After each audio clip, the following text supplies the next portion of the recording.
भगवत गीता में वर्णित कथा के अनुसार जब भी अर्जुन के मन में कोई दुविधा होती थी तो वो श्री कृष्ण के पास पहुंच जाते थे। एक बार की बात है, अर्जुन भगवान श्री कृष्ण के समीप आकर कहा कि वो दुविधा में है और इसका जवाब वो श्री कृष्ण से चाहते थे। श्री कृष्ण ने पूछा कि क्या सवाल है। अर्जुन ने कहा, मुझे यह जानना है कि अच्छे लोगों के साथ हमेशा बुरा ही क्यों होता है, वही बुरे लोग खुशहाल दिखते हैं। अर्जुन के मुंह से ऐसी बात सुनकर श्री कृष्ण मुस्कुराए और कहा, मनुष्य जैसा सोचता है और महसूस करता है वैसा कुछ नहीं होता है, बल्कि अज्ञानता की वजह से ही वो सच्चाई नहीं समझ पाता है। अर्जुन उनकी ये बात सुनकर समझ नहीं पाए।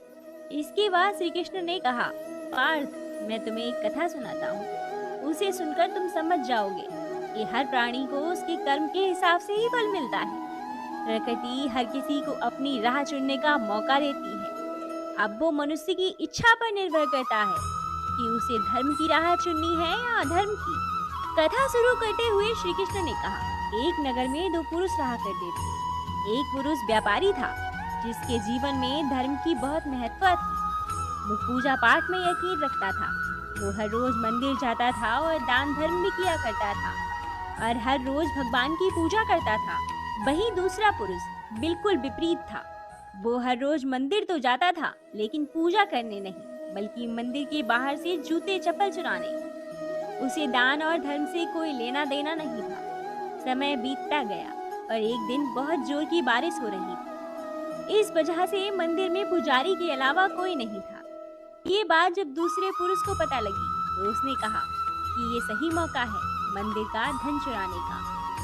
पंडित से नजर बचाकर उसने मंदिर का सारा धन चुरा लिया। उसी समय धर्म कर्म में विश्वास करने वाला व्यक्ति भी मंदिर पहुंचा। दुर्भाग्य से मंदिर के पुजारी ने उसे ही चोर समझ लिया और चिल्लाने लगा।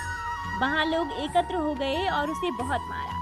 किसी तरह वो बचते बचाते वहां से निकला तो दुर्भाग्य ने उसका साथ वहां भी नहीं छोड़ा।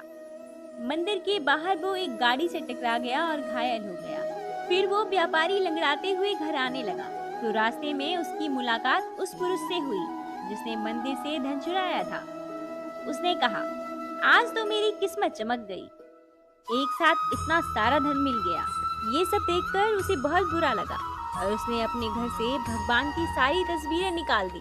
कुछ सालों बाद दोनों ही पुरुषों की मृत्यु हो गई। मरने के बाद जब दोनों यमराज की सभा में पहुंचे और भले पुरुष ने दूसरे व्यक्ति को देखा तो उसे बहुत गुस्सा आया। उसने क्रोधित होकर यमराज से पूछ ही लिया, मैं तो हमेशा अच्छे कर्म करता था, दान में विश्वास रखता था, उसके बदले जीवन भर मुझे अपमान और दर्द ही मिला, और इस व्यक्ति को नोटों से भरी पोटली, आखिर ऐसा भेदभाव क्यों?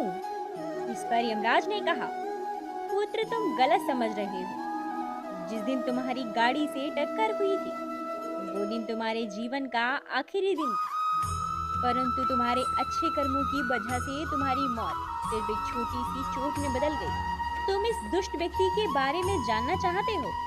दरअसल इसके भाग्य में राजयोग था, मगर इसके कुकर्मों और अधर्म की वजह से वो सिर्फ एक छोटी सी धन की पोटली में बदल गया। कथा सुनने के बाद श्री कृष्ण अर्जुन से कहते हैं, पार्थ, क्या अब तुम्हें तुम्हारे सवाल का जवाब मिल गया? ऐसा सोचना कि भगवान तुम्हारे कर्मों को नजरअंदाज कर रहे हैं, ये बिल्कुल भी सत्य नहीं है। भगवान हमें कब क्या किस रूप में दे रहा है मनुष्य को समझ में नहीं आता है, मगर आप अच्छे कर्म करते रहे तो भगवान की कृपा हमेशा बनी रहती है। इसीलिए अपने अच्छे कर्मों को बदलना नहीं चाहिए, क्योंकि उसका फल हमें इसी जीवन में मिलता है। इसीलिए मनुष्य का फर्ज है कि वो हमेशा अच्छे कर्म करता रहे, क्योंकि श्री कृष्ण ने गीता जी में बताया है कि किसी के द्वारा किया गया कर्म बेकार नहीं जाता, चाहे वह कर्म अच्छा हो या बुरा। अगर हमारी वीडियो आपको अच्छी लगी हो तो हमें कमेंट बॉक्स के माध्यम से जरूर बताएं। जय श्री कृष्णा।